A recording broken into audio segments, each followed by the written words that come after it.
মওলা গো, আমার মা অনেক কষ্ট করে আমাকে পেটে ধারণ করেছিল।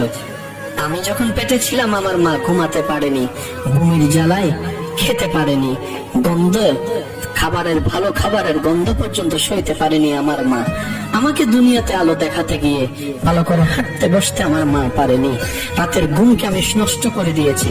আমার মা যখন সারাদিন কাজ করে ক্লান্ত শরীর নিয়ে রাত্রে একটু ঘুমাতে যেত, আমি সন্তান মায়ের পেটে থেকে কিছুক্ষণ ডানে লাথি মেরেছি, কিছুক্ষণ বামে লাথি মেরেছি।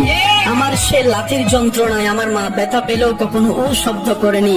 আমার বাবার ঘুমটা ভেঙে যাবে বলে, আমার দাদির ঘুম ভেঙে যাবে বলে, আমার নানির ঘুম ভেঙে যাবে বলে বুঝতে দেয়নি।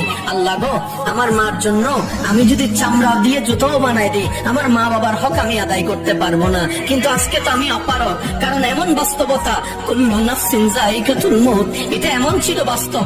চোখের সামনে থেকে সন্তানকে আজরাইল যখন নিয়ে যায়, মালাকুল মউত যখন নিয়ে যায়, কারো ধরে রাখার ক্ষমতা থাকে না। আল্লাহ গো, আমার মা এতদিন আমার কাছে ছিল, দূরে থাকলো মাটা বাবাটা আমার কাছে ছিল, সন্তানটা আমার কাছে ছিল। আজকে তো ইন্না লিল্লাহি ওয়া ইন্না ইলাইহি রাজিউন। মাওলা তোমার দিকে চলে গিয়েছে, তোমার দিকে চলে গেল।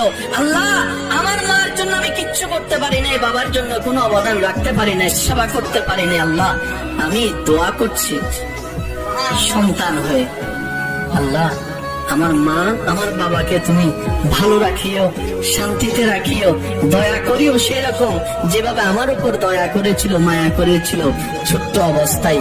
এদিকে সন্তানের হাত উঠবে, এদিকে রবের দয়া মুক্ত হবে, জাহান্নামী হলো আল্লাহ চাইলে দয়া করে জান্নাতি বানাই দিবে।